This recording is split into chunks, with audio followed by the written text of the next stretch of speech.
जय श्री श्याम। आज हम सुनेंगे महाकालेश्वर की एक अद्भुत और पौराणिक कथा। उज्जैन में चंद्रसेन नाम का राजा राज किया करता था। वह भगवान शिव का बहुत बड़ा भक्त था। शिव गणों में मणिभद्र नामक गण उसका मित्र था। एक बार मणिभद्र ने राजा चंद्रसेन को बहुत ही अद्भुत चिंतामणि प्रदान की। चंद्रसेन ने उसे अपने गले में पहन लिया। पहनने के बाद प्रभा मंडल तो जगमगा उठा, साथ ही दूर देशों में भी उसकी यश कीर्ति बढ़ने लगी।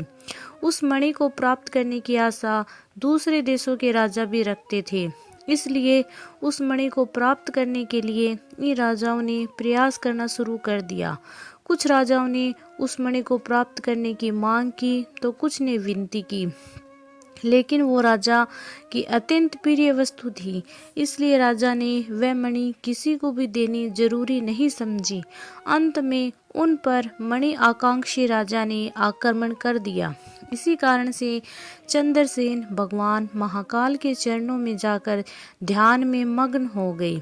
जब चंद्रसेन ध्यान में मग्न थे, उस समय एक गोपी अपने छोटे बालक के साथ दर्शन हेतु मंदिर में आई। बालक की उम्र मात्र 5 वर्ष की थी और गोपी विधवा थी। जब बालक ने चंद्रसेन को ध्यान मंत्र करते देखा तो वह भी पूजा हेतु प्रेरित हुआ। वह बालक भी अपने घर में एक छोटे से स्थान में जाकर बैठ गया और भक्ति भाव से शिवलिंग की पूजा करने लगा। थोड़ी समय पूर्व उसकी माता ने उसे भोजन के लिए बुलाया, लेकिन बालक वहां नहीं गया।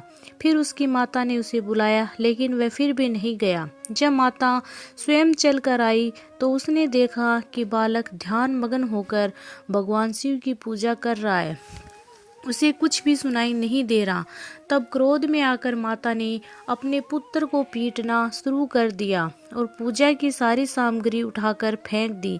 ध्यान से मुक्त होकर जब बालक चेतना में आया तो उसने देखा कि उसकी पूजा की सारी सामग्री नष्ट हो चुकी है। फिर अचानक से उसी वेधा में चमत्कार हुआ। भगवान शिव की दया दृष्टि से वहां पर एक सुंदर सा मंदिर निर्मित हो गया।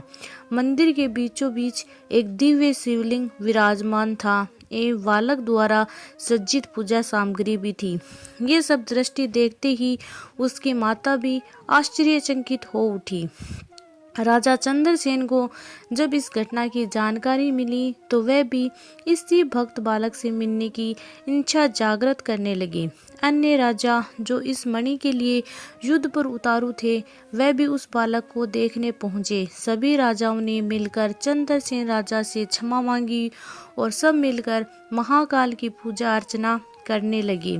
तभी वहां पर राम भक्त श्री हनुमान अवतरित हुए और उन्होंने बालक को गोद में उठाकर सभी राजाओं और उपस्थित जन समुदाय को संबोधित करना प्रारंभ किया।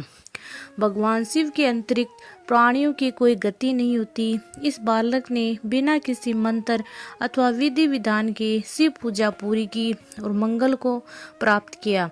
ये शिव का परम भक्त समस्त समाज की कृति बढ़ाने वाला है। इस लोक में यह अत्यंत सुख को प्राप्त करने वाला है। इसी के वंश का 8वां पुरुष महायशस्वी नंद होगा, जिसके पुत्र के रूप में स्वयं नारायण कृष्ण नाम से प्रतिष्ठित होंगे। लोग कहते हैं कि भगवान शिव तभी से उज्जैनी में स्वयं विराजमान है। बोलो महाकाल भगवान शिव की जय हो।